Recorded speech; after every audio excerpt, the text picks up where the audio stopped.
COVID and mental health really has been the double-edged sword. Mental health has always been in and around organisations and required more attention than what it ever had. But this pandemic, this thing hit, and it basically just shot mental health up the charts. We saw people either thriving or diving under the pressures. So we've got a lot of organisations now giving mental health a lot of attention, but on the back end of it impacting so many. And that's the double-edged sword piece. This is Straight Talk in the COVID economy, and my name is Larry Quick. Our world has changed and there's no going back.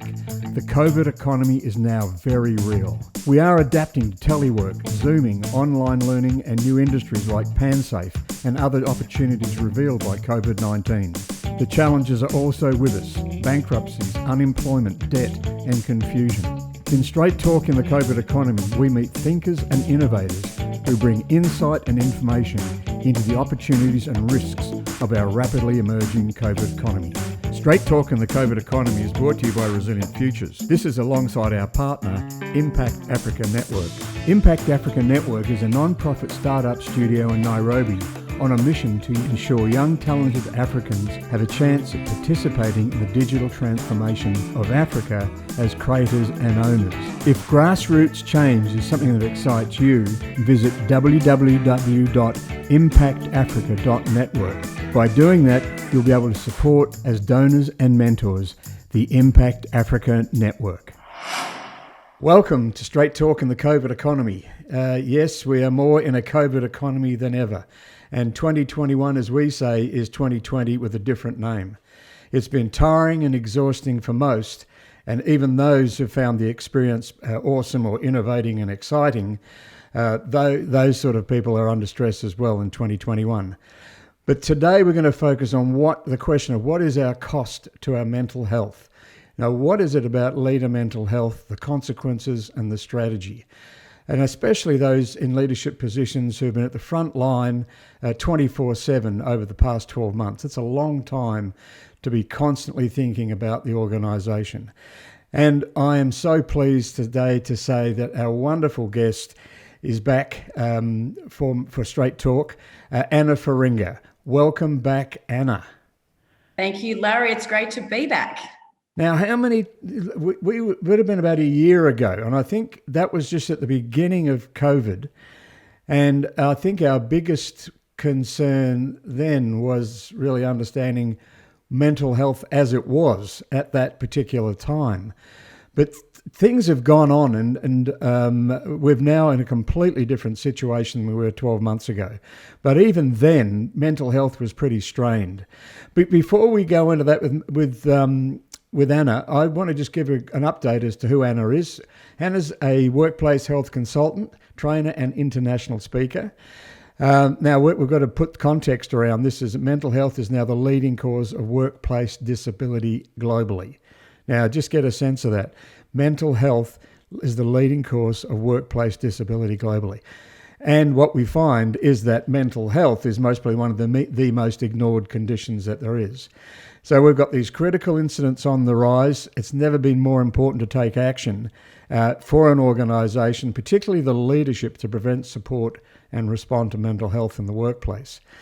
But why I love working with Anna is that the first time I saw her was at a client of ours, and I've never seen such an impactful speaker and a person with the right conversation to talk about such that is a sensitive issue. And I know that because, as you may know, I'm a bit of a nutcase myself. I shouldn't say that, but I've had anxiety and depression all my life, and I've been able to work with it, and with the help of good quality counselling and medication, etc., I've been able to work with it. And so her expertise is in mental health awareness, leadership in mental health, and best practice workplace mental health. Her passion is driving, and I love this last bit on this, driving engagement and productivity and preventing injury, which is pretty baseline stuff, building a deliberate and energising culture around mental health in workplaces, which I think is absolutely critical. I'm an ambassador, until COVID, ambassador for Beyond Blue. We're going into workplaces and talking about mental health issues, and rising up to the fore. You find that 100% of people have either got something, had something, or know someone who has, someone close to them. So it's there, but energising a culture around mental health in workplaces, it actually exists. And I love this bit, transitioning from fearful and confused to confident and responsive when faced with mental health challenges in the workplace. Wow. After COVID, it's like, let's get excited. Let's get excited about understanding that we're human beings and we have to work with the human condition. And Anna, welcome. Oh, look, it's a pleasure to be back, Larry. And you're absolutely right. Where we were 12 months ago to where we are now is looking a lot different, particularly for organisations and the community at large as well. So it's happened thick, it's happened fast. People have had to pivot or even acknowledge really quickly. So it's been a really big turbulent time for tabling mental health in organisations, particularly over the last 12 months. Yeah, well, I imagine, I've got this personally in my life with family who've had marriage upsets, working from home with kids running around going crazy, a moving feast of lockdown, open, lockdown, and the impacts of that professionally and personally when a leader is 24/7 on the front line. And that's not taking anything away from other people on the front line, but sometimes frontline workers are 9 to 5, they are impacted as well. But when you're leading an organisation, it's 24/7. And you must be seeing a lot of this emerge, mental health issues that weren't there even when before COVID. What we're seeing, what my saying is that COVID and mental health really has been the double-edged sword. Let me put some context to that. Mental health has always been in and around organisations and required more attention than what it ever had for a multitude of reasons. But this pandemic, this thing hit, and it basically just shot mental health up the charts. We saw people either thriving or diving under the pressures of the pandemic, be it frontline worker or leader. We saw organisations, and I'm still seeing organisations approach me in such a state of panic because they've got all of these people behaving differently under a really quick environment. So we've got a lot of organisations now giving mental health a lot of attention, but on the back end of it impacting so many, and that's the double-edged sword piece. So whether we needed something like this for mental health to get its attention, I certainly would not wish it on anyone. But it is here. It's here to stay for a while until we get it sorted out. So the pressure on mental health is going to continue. What I'm seeing, though, and I'm sure you and I will tease this apart a bit further as we go further into the podcast, but is what attitude or what need do organisations, or what priority do organisations put around mental health? Is it just that shit panic button? That's it. I've got a bunch of people that just need stuff right now, so let's put a little bit of a Band-Aid over it. Or are we really going to start thinking about what mental health looks like now and into the future from a sustainable, systemic, bloodline perspective of an organisation? It cannot be a nice to have. Yes. High vis and PPE and appropriate footwear are not just a nice to have in a high risk industry, nor should mental health be. No. And I'm constantly aware of mental health issues being quietly, dealt with. It sort of goes back to my mum, and when she was on pretty heavy doses of Valium. This is back in the blue rinse days, of the 50s and 60s, where it was like she's a bit nervy, And I don't think we've come too far from that. And it's sort of like, how do you talk about it? I mean, it becomes an issue of conversation and thinking. If I was to use a common phrase that we use is mindset, skill set, focus. What are you going to strategically focus on or focus on? What's the mindset required for an organisation to really understand that mental health is a core component, particularly in knowledge industries, but anyone that's got to do with, providing productivity, workplace, and having an appreciative job and all those sorts of things. It really is a mindset that we have to have where we treat mental health as much as physical health. Oh, absolutely. It needs to be on the agenda of every trust, board, and executive discussion. Yes. I mean, I see, and I work in this industry every day, as you know, and it still is almost a pleasure or an honor to be invited to speak at trusts and boards because it is so damn rare. And Yeah. that's where the problem therein lies, is it's something that is almost of a novelty. It's something that we're still convincing organizations to invest in. So as long as we are still in the convincing format, we've still got a long way to go before organizations and executives and CEOs and boards and trusts look at mental health as something that is imperative to drive sustainable health and sustainable business and sustainable productivity. Yes. And that's all part of sustainable value generation, which is our mantra. If you're not looking at sustainable value generation, of which bottom line profits are part of that, but not the whole story by any stretch of the imagination. But if you're looking at sustainability in an organisation, you have to bring this to the fore, particularly at this particular time. And, how good do you think boards and senior leaders are at putting their hand up, early on in the process to say, I need some help. Really, I need some help here. We're terrible. I wish I had another word for it, but that's why I do what I do. I speak honestly and transparently. Yeah. And that is not the fault of any one individual, right? It's like anything. It's like where safety was 25 years ago in Right. right? So we have got a very thin set of guidelines. We've got very thin attention. It's only really becoming a hip policy for government now. So we'll start to see the seriousness of mental health being incorporated into organizations become a lot more important and a lot more regulated. So we're very much where safety was 25 years ago. We need more instruction. We need more education. And to be fair, we need more compliance, because you can have as many heart-led leaders as you like, which is great. We need heart-led leaders. They're often the best ones. But getting a bunch of humans running any industry is a bunch of humans also still need to be told what to do before they actually do it. So there's it's not just from an executive and leadership investment, it's from an entire community investment. Government need to table it, and we need to help employers understand what they need, how to do it, how to introduce it, how to execute it properly, so people can work well, work better, and work more sustainably. And yes, if you want to look at it from a money perspective, have it impact your bottom line, because a healthier worker is a better worker. Yeah.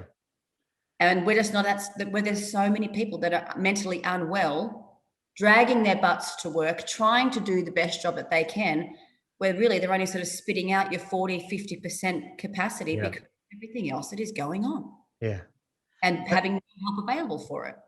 And if I was to ask for a percentage, this is maybe a little bit ridiculous, but what percentage of leaders understand and act on what you're saying? Is it something that's still sort of hidden away? Oh no, I understand that, but I'm not going to go there. And that's for themselves or for the people that they serve. Look, if I was to give a percentage, and this would be a completely Anna Feringa guess, okay? So no one's going to find this on any validated website or in any kind of feeling. Gut feeling is that I probably have access to about 15 to 20% of large Australian employers. Yeah. So what are the rest of the 80% doing? Yeah. So, and with the current and validated stats, about 1 in 5 people in any workplace suffering a mental illness or starting to develop or become mentally unwell, 1 in 5. We're already really actively working with 15 to 20% of Australian employers. Therein lies the problem, and therein lies something to think about. Yeah. Well, I would, I'd like to see that, because there's stats on that, because I guess that the stats, the public stats, are much higher than that. That people have either experienced or experiencing a bout of depression or anxiety, not necessarily clinical, but highly episodic. It's about 50%, if not more, because it's just not talked about. I mean, in our family, we talk about it all the time because we just believe that counselling is like going to the dentist, because we all tend to work in highly stressed positions in some shape or form. And, today bringing up kids can be, highly stressed as well in these types of conditions we're experiencing. But the real numbers in terms of lost productivity, I know that one of the large accounting firms did some work for Beyond Blue on this, and it was billions of dollars a year in lost productivity. And I can only imagine what it's like in 2020 with COVID. And then we have, thank God, 2020 is over. It's 2021. And as we say, 2021 is 2020 with a different name, because all we had was the Christmas holiday break if you celebrate Christmas. So, we're dealing with this big issue. And my sort of thoughts on this, having done thousands of what we call conditions analysis, that constantly comes up, and we get into a conditions analysis, there is always whispers in the room about the elephant in the room, which is, leadership, communication, blah. But it's really, we're fed up with change. We're fed up with our organisation not knowing where we're going, basically, is what people are saying. And we see this all the time. And it's almost like a myth. I've seen CEOs stand up in front of thousands of their employees and give a story or a yarn or some bullshit vision and mission that no one relates to. And everyone's supposed to go, yay, here we go. And then everyone walks out thinking, what an F-wit that guy was, or, generally men. And he hasn't got any clue of what's really happening in the workforce. And, I see that all the time where there's it's almost like, let me work with the workers, if you like, and have the leadership, particularly boards, wander off somewhere else so we can get on with the job. It's that sort of division of thinking that, where is an organisation going? I mean, we think, having done thousands of conditions analysis, and where strategy and action starts. What are the immediate emergent conditions at scale impacting this organisation? That's externally, internally. And trying to find out, particularly where the breakdowns in productivity are, that, are caused by, a lot of times, it's just by ignorance, naivety, slackness, and people aren't committed. And you go and ask, well, why is it? And say, we're just fed up with the way the organisation thinks about itself. And I'm just thinking, get back to this mindset, that how can the mindset of someone who is working in an organisation be at odds with the mindset of the people leading it and think you're going to get productivity? And I think that's one of the main things that creates mental health issues, is mindsets don't match, particularly around what value you're going to generate. I think that you've made a really good point there, Larry. It is really about, look, anyone can pay lip service to mental health, and well done, okay? Because I'm actually really glad that if it's just starting in an organisation, you're better than where you were yesterday, right? So we might get that CEO getting up there and saying, we really value health, right? Well done.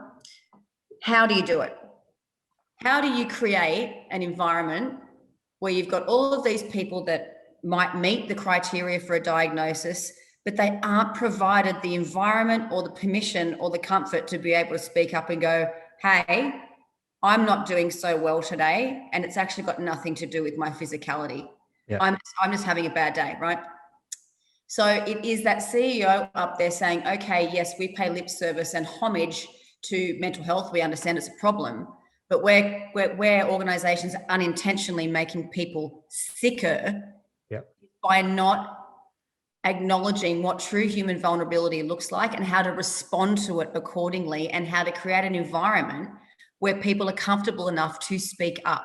Yep. You can have 1,000,001 strategies, but if you are not giving that permission and that comfort and that acceptance in and around how someone speaks up, and have that person understand exactly what's going to happen to them now, we're going to continue to spin our wheels.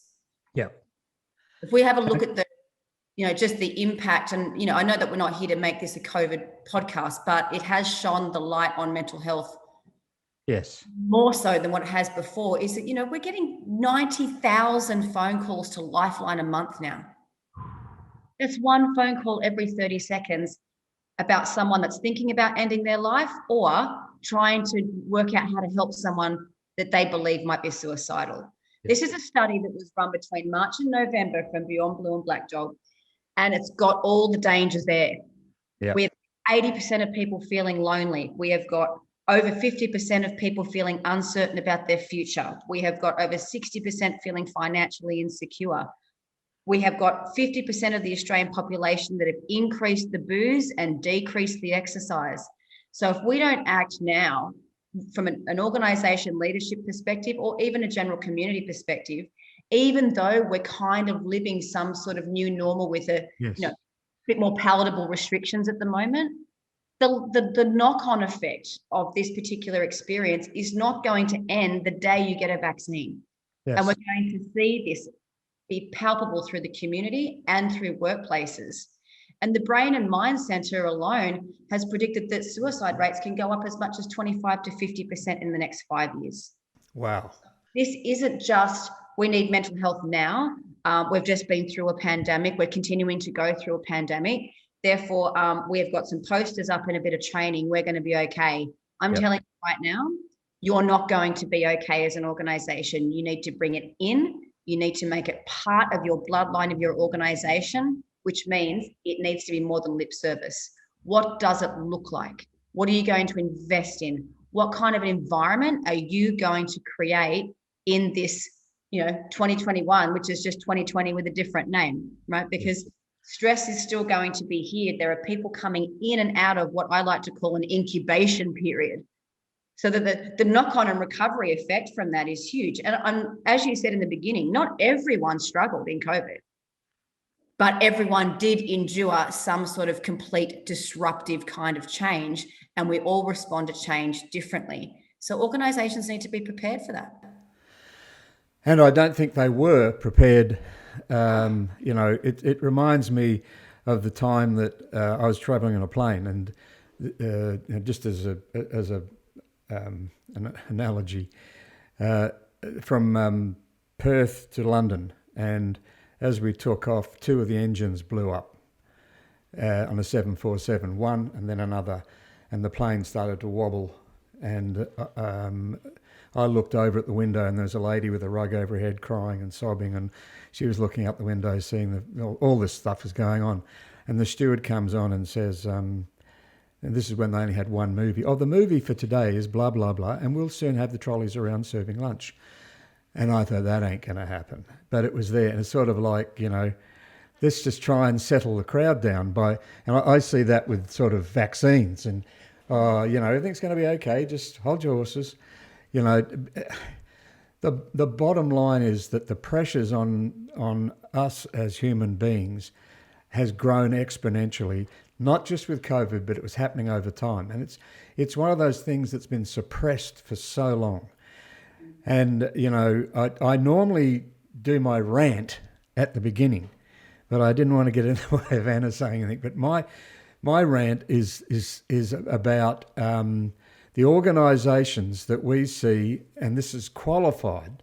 Now, we can provide data on an organisation. Just let us look at the organisation from a conditions analysis perspective, and we'll give you an analysis on what we call managed adaptive decline, MAD, where an organisation, and often knowingly, adapts to ever-declining conditions, albeit in a well-managed manner. And this is, where it's sort of like the purser on the Qantas flight saying, everything's fine, don't worry, and there's the people stressing out. And then someone saying, we're going to go and dump the fuel over the Arabian Ocean and all that sort of stuff. A nice thought, but lacks reality. Rather than saying, listen, we've got some bad news, folks. 2 engines are blowing up.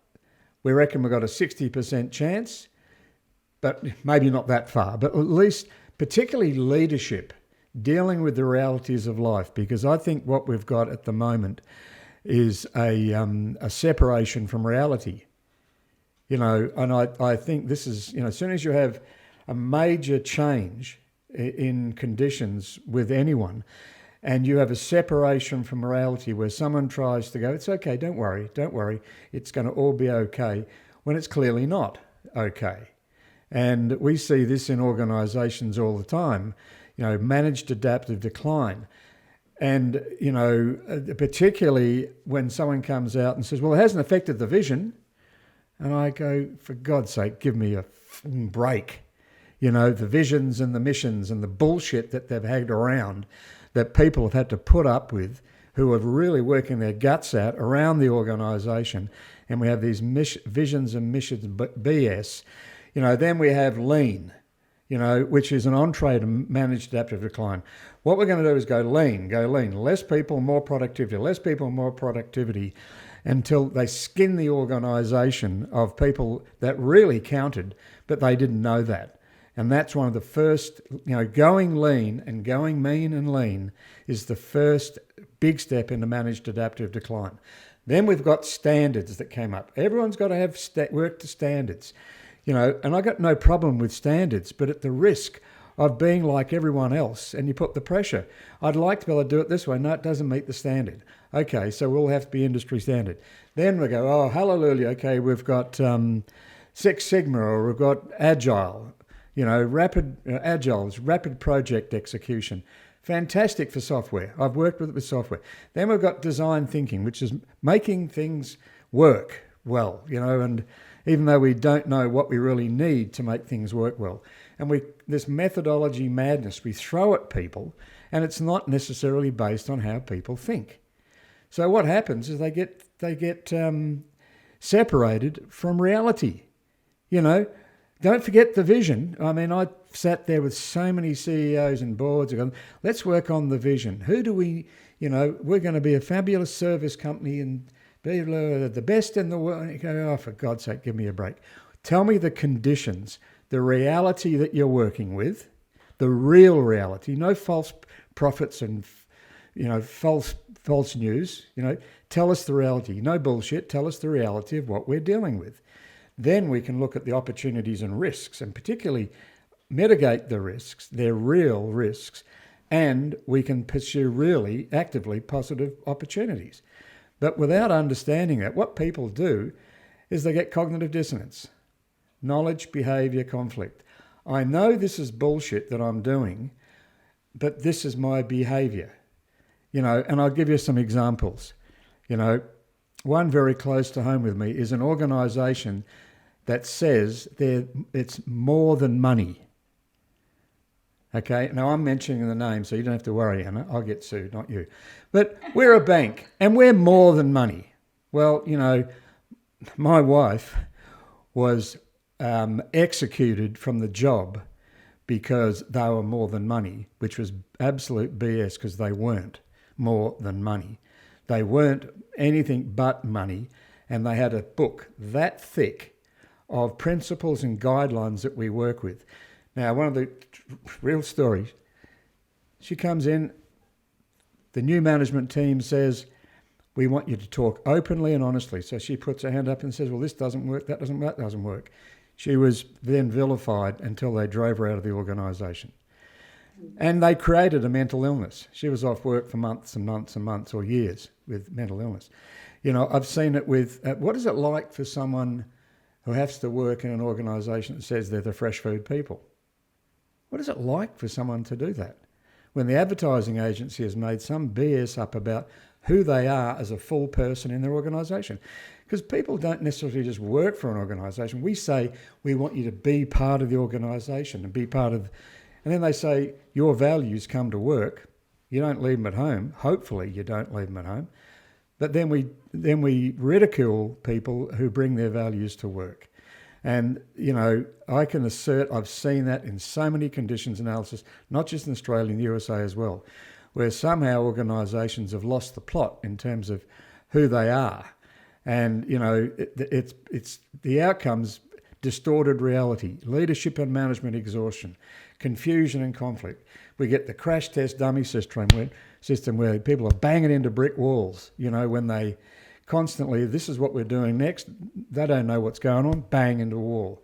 We get we call the Thelma and Louise effect, looking good, going nowhere as they go over the cliff. And it's all fun and games until they start to head down, and poor decision making. And the first principle that we have, and I'll shut up in a second, but is you've got to work with the human condition.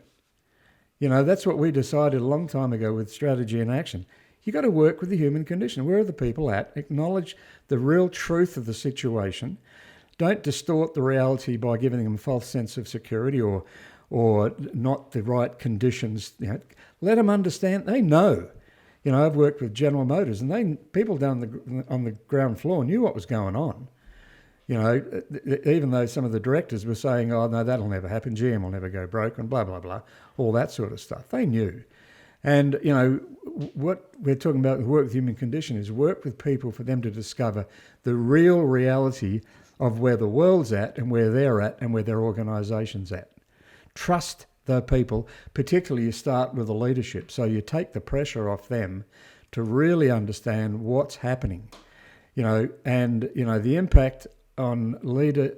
My assertion here is that I believe that one of the reasons why leadership has mental health problems is because they know what they're doing isn't necessarily working in terms of sustainable value generation. And that we've got pre-COVID, we've got COVID, and oh, by the way, we're losing planet reliability. Now that's like the exclamation mark at the end of the sentence is, holy shit, you know. How do you trade that one away? How do you put that, you know, into a situation where we can work our way out of it? How do we innovate around that when we haven't got a reliable planet to produce what we need to do? End of rant. Having said that, you know, what is it that you find, you know, when you listen to the organic narrative in an organisation? Because I know I've heard you talk, and you know, if anyone says to me, and it's why you're back again, anyone says to me, well, what do we do about mental health issues? I say, call Anna Feringa. You know, you've got to listen. You know, I know you do because I heard you work. Listen to the organic narrative. What's the narrative of the people? What are they saying? What are the issues that they have that aren't being dealt with or washed away? I mean, is it risks they're taking? Is it working on something they don't believe in? Is it values-based? Where are you seeing those disconnections occur with reality? I think it works three ways, right? And I'll draw it back to the pressure that, you know, 2020 put on an average working human, right? There is uncertainty about their immediate environment being the home, right? Which is pretty bloody important because that's kind of our safe zone, or a lot of people's safe zone, not everyone's safe zone. We saw domestic violence go up 40% just in 12 months alone. Then their workspace environment has got uncertainty attached to it. And then, as you said, the exclamation point is the environment, or the global environment, or the planet reliability is in question. So essentially what the last 12 months has done or continues to do is to really put an emphasis on human reliability and how do we function safely in three sets of environments that we need every day to live that are now completely uncertain. So if anything, human vulnerability is more important to acknowledge than ever. So if we're going to be hiding behind visions and missions and values and slogans and lip service, what we are going to see, and particularly those stats that I spewed out before, will come to fruition. Yeah. Because we are worried more about so much more than what we have ever been before. Therefore, we are more vulnerable. So I think organizations and the miscommunication, yeah, we can talk about pre-COVID, we can talk about last year, but how are you going to use this opportunity? And I mean that with the greatest of respect, because I know the pandemic was nowhere near an opportunity for a lot of people. But as an organization, what are you going to do with this opportunity? Are you going to pivot quickly and actually bring it into your organization? Because you do not need any more warning signs. You've seen it. Yep. The days of convincing are over. And if I need to convince someone to work in mental health, quite frankly, I won't work with you. Yep. I need to know what your level of readiness is in order to make this a sustainable part of how this organization is going to protect people, but also create a platform or an environment where people start talking openly and freely around mental health. And there's also two parts of what that sustainability looks like. Okay, you can be reactive. So that might look like mental injuries. How do we respond to those? And even again, the majority of organizations get that wrong. But also, what did we do to contribute to this particular condition? A lot of people, more people are coming to work with pre-existing conditions than are actually being caused by organizations. They're just being aggravated by organizations. So you've got two spaces to think about. What does your organization look like in the prevention space? And what does it look like in the reaction space? Because right now there are a bunch of us getting it wrong, and we're all just racing for the finish line to get something tabled, because we've heard along the pipeline that good organizations and healthy organizations have mental health in there somewhere. Yeah. It's just up to each individual organization about what that looks like. Yeah. How much money and time do you want to waste for something that will be ineffective? Or is it time to really stand up, see it as a priority? We don't muck around with safety in workplaces because it's got, I don't know, someone will get injured, or we might get sued, or there's a liability piece. So that's frightening, and that's frightening and important for us to take that seriously. What's the difference with mental health? Yes. And the good thing is, and this is what keeps me very busy, is, when we do take the fear and the confusion out, because it doesn't have to be that frightening and it doesn't have to be that confusing. And I'm talking about bringing mental health into organizations. I am not talking about someone experiencing poor mental health, because that can be incredibly frightening and incredibly confusing. But if I've got anxiety and depression and I'm going into an organization where I know I'm supported, I can talk and speak up at any time, and have an environment built around me where I can actually work and behave my best whilst I'm undergoing this condition, that's a company I'd want to work for. And that's a company I would work well for. Yes. And that becomes part of a talent attraction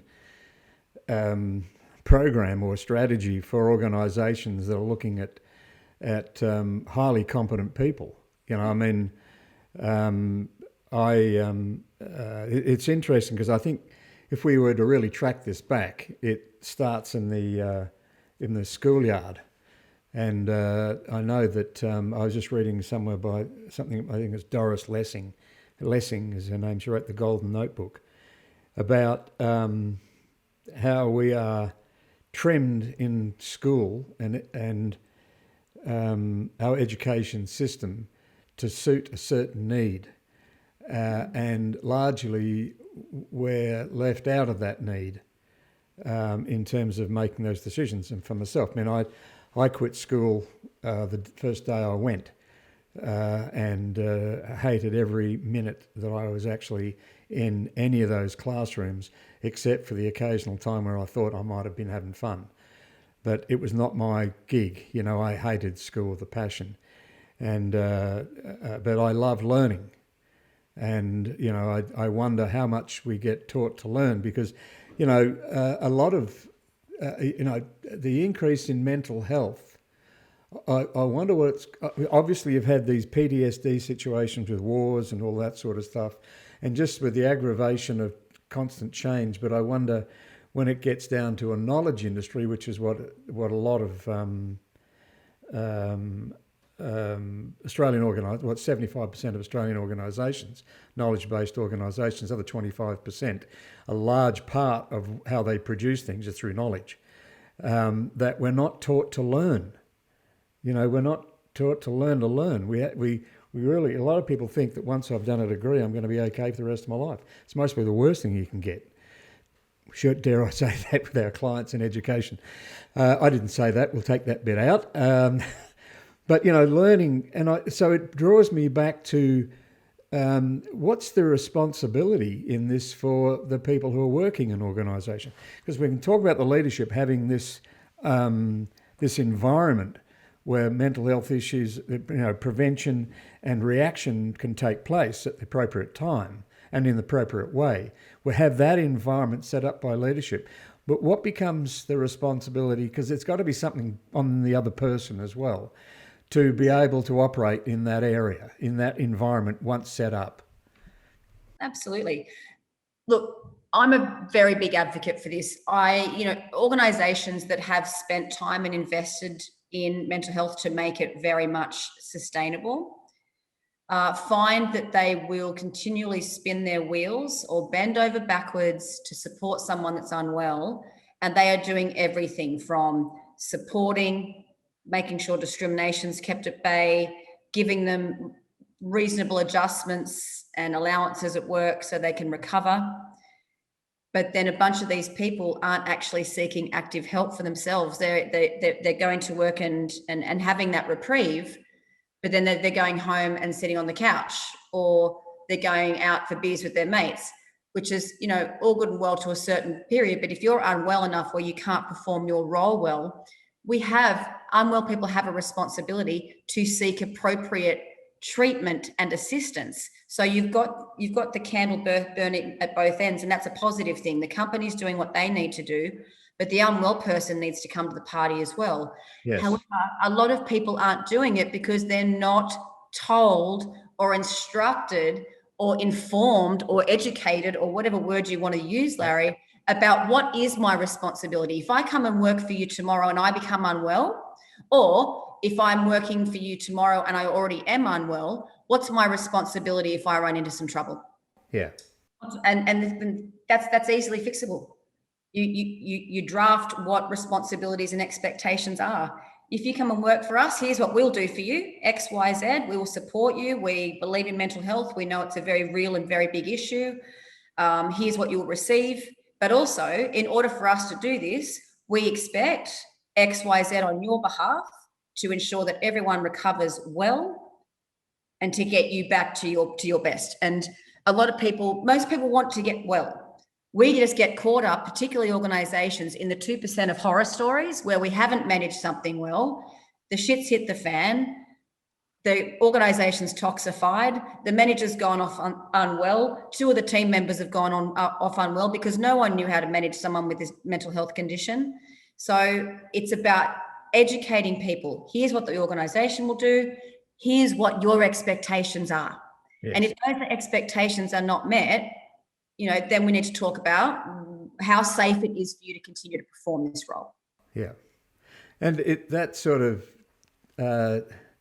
there's a few sort of experiences from working with organisations that I have around that. And that is, being able to speak up, and having a responsibility for speaking up to say that, I don't agree with that, or there's something actually happening in the workforce that is happening in the workforce. For instance, high churn rates in organisations, or that, why is the high churn rate occurring? The other is that, we stand by our big, thick book of guiding principles and visions and missions and other stuff that, and values that don't really play out. If you just think about it from a societal perspective, how can you work in a supermarket? Obesity rates going through the roof, diabetes, all the things associated with bad eating.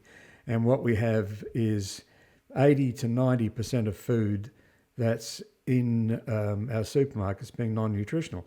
What is it like for someone who works in that area? What is that like if they put their hand up and say,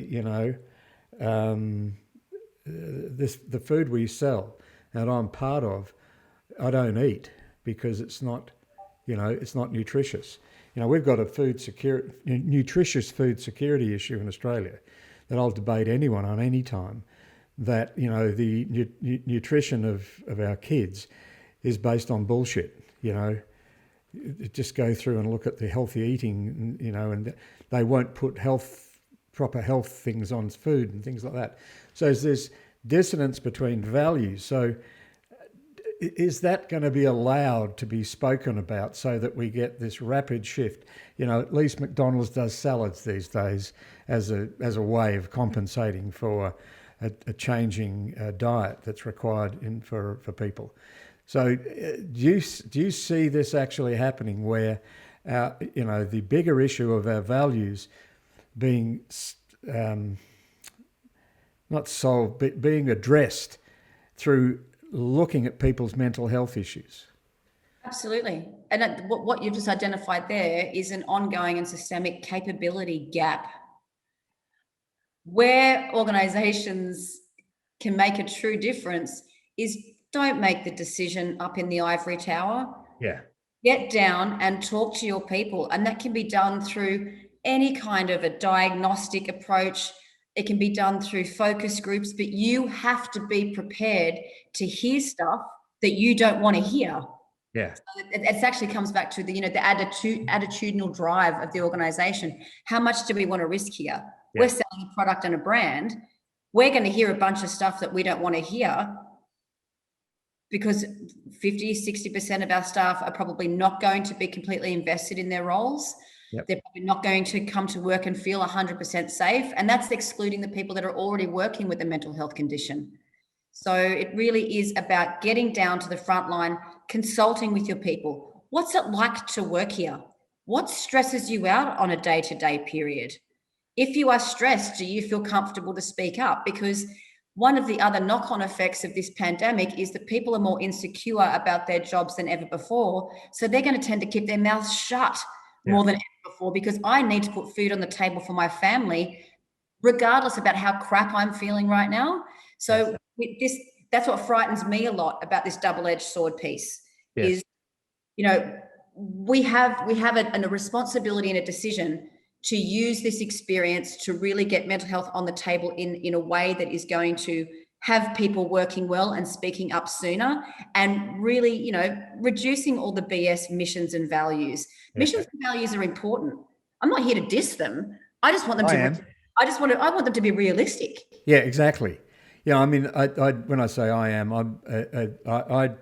have been in planning and strategy for a long time, and you can use visualization. I don't have a problem with that. But when the vision becomes something that is just not real, not based in really strong conditions analysis and opportunity risk assessment, not based on generating sustainable value, not based on investing in capability and people, etc. When you just pluck it out of the air, like, say, for instance, the banks have done, and it required a royal commission. We worked with a large bank the night before, or the day after they were in the Royal Commission, and they were still sprouting their vision and mission that didn't make sense at all. Mm. And they lost the chairman and the CEO, and you wonder why would they do that? Why would they disconnect from reality? And it's sort of like, how many people lost their jobs in the global financial crisis in the business, in banking, in the banking industry and financial industry. Financial services industry is a classic example. It's only really been an industry, since the 70s or maybe into the 80s as an industry They used to be banks used to serve people. Now it's in the financial services industry with some wacko doing derivatives off on the side and, creating liar loans and unsecured deals. So people have got no bloody clue what's going on, but someone comes up and goes, oh, trust me, put your money with me. And then, the algorithm makes the decision whether they actually get a loan or not. That sort of stuff where the values are disconnected from the voice, and that, I talk about the values exist in a people. If nothing else, in highly complex situations, values are what count. And Rebecca Costa, I've referred to yourself, Anna, a great book, The Watchman's Rattle. When things get highly disrupted, exponential change, and things start to break down, values are what really count. The information is no longer necessarily viable from the past. Historic perspective doesn't make sense in the immediate conditions of a gross disruptive change. So you have to deal with complexity. The only thing we can hang on to at that point is our values. And, it's a bit like, my house is burning down. Shall I try and put the house or save the dog? That's a question. What is it that a next door neighbour sees a house burning down and runs in there to get a baby out, knowing that he's got the baby out, but that fire just burnt his house down as well.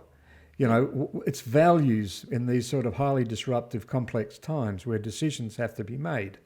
And if our organisations aren't valuing where humans are at and humanity is at, how are they going to be profitable in the future? How are they going to generate sustainable value? I think one of the answers is you've got to deal with the mindset of the organisation and its people and the tools that they actually work with, one of which has got to be mental health of people, in dealing with those realities. So to close, I've just done that was a mini rant, by the way, okay? You're very good at them, Larry. You're very good. Thanks, Anna. But it's sort of, because I just want Anna to work in more organisations, because the job that we do, the strategy and action framework, which is in this book, that's my ad for the day. Got that? Yep, I've got a tick for that. We have a whole section on values and value generation, and how the value equation, and profit surplus to requirements is a lag indicator of value generation. Just let me say it again, and I'll attribute this to our good client Ian Ford. Profit is a lag indicator of surplus, of value generation, other values such as planet, people, productivity, all of those sorts of things that you have to get the profit at the end. So, values-based decision making is critical in this particular time. And if you value your people, you have to understand that they, like yourselves as leaders, are mentally stressed at the moment. And those three areas that Anna picked out were in personal life, their personal environment is stressed, their professional life is stressed. That was stressed before COVID. People not knowing what their future was from a future of work perspective. And finally, the planet, the whole planetary environment is, what do we do without one of those?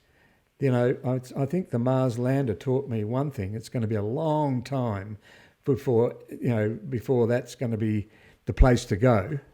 I noticed they're building a hotel in space by 2025. Well, good luck with that if you've got the money to do it. But I'm still relying on this planet for my last 10 years or so. So, and in closing, what would be the thing you'd say to organisational leaders who are stressed at the moment, what they need to do with their organisation, and what's the responsibility of the people coming forward? Okay, let's make it really easy for our listeners. One is talk to your people. Set up something that is going to suit you, whether it's a full diagnostic, whether it's a series of focus groups. Let's just start talking about what is causing people stress and collating that. That'll help you assess your immediate risk. You need to increase the education of both frontline and leaders, because without education, and you and I spoke about education at length, Larry, nothing is going to change without education. We're going to still have fear, we're still going to have trepidation, we're still going to have stigma, we're still going to have judgment, and we're still going to have fear of human vulnerability, right? Because we are so damn concerned with not appearing vulnerable. Yes. Whereas the people that speak up about their vulnerability actually live longer, happier, healthier lives. So do you want that same philosophy in your organization? Do you want a happier, longer, healthier production by introducing or taking a risk to bring in mental health?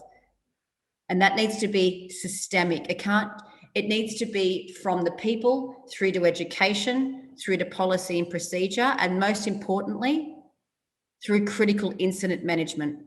Yes. Because you've got a bunch of people that are unwell working for you right now, and that's not ideal. But what about if they're at the peak of their critical experience? What kept me the busiest between August and December last year was responding to organizations where they had lost employees to suicide, whether they had, gone through with their choice out of the workplace, but primarily a lot of them were coming to work and doing it. So the knock-on effect of how we respond to that. So you've got general mental health management, and then how do we respond and recover from a critical incident, because they are not going away. We are sitting at 9 suicides a day. However, the suicide rate in Victoria alone during the pandemic went up 200%. So what does your system look like? You need a full blueprint, and you need time and investment. But more importantly, where does your attitude sit? Are you going to embrace mental health as an organization, or are you going to put it on the poster on the back of a toilet door and go, we've done enough? We've shown that we advocate for mental health, and drive no change at all, and watch more people experience more vulnerability with the lack of support is not going to help any organization. So get it in there, start talking to your people. Talking creates awareness. Awareness creates respect. Then you can build your systems however they look once you start getting that respect train on tracks. And then you underlie it with some really good, purposable, low BS policies and procedures where everyone's responsibilities are outlined. So we all know what to do when something happens from a poor mental health perspective. Well, there you have it. That's just solved the world's biggest problem right now. Easier said than done, I guess, in a lot of instances, Larry. No, well, I'm not being disrespectful when I say that, because I tell you what, the 2 years ago that I first heard Anna talk, I've been an Anna Feringa convert from that point on. And Anna's website is a pretty simple website, annaferinga.com, ANNA, Feringa, FERINGA.com.au, or you can email us at info@resilientfutures.com if you want any more information on Anna. But also, Anna, you'll be joining us with our Prime Network, Resilient Futures Network Prime group, at the next forum. And that's fantastic, because the guys are going to listen to this, and then you're going to do a brief session, and then we're going to go into small groups to talk about some of the things, and then come out for a bigger discussion. And that really starts to tease out some of the on-the-ground issues, rather than have to listen to me have a rant about it all.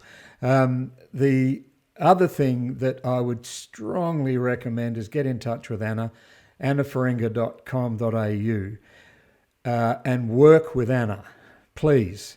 If Anna was a sales coach or a customer relationship, I wouldn't be saying that at all, I tell you.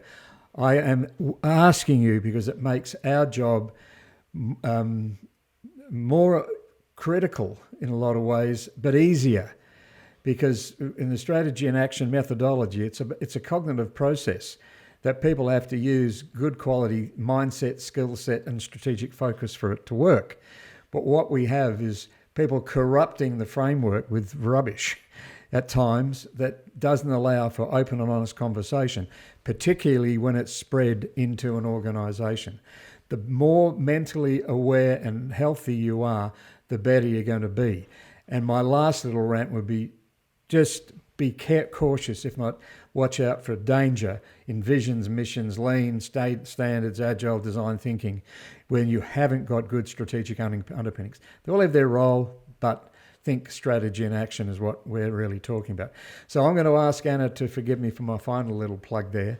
But thanks so much, Anna. It is such a pleasure once again to have you back on. And I think we're going to be doing this on a regular basis, if that's okay. Because that's my signal to say that my time in the studio is up. Shut up, Larry, move on. But thanks once again from everyone at Resilient Futures and Straight Talk in the COVID Economy, Anna Feringa.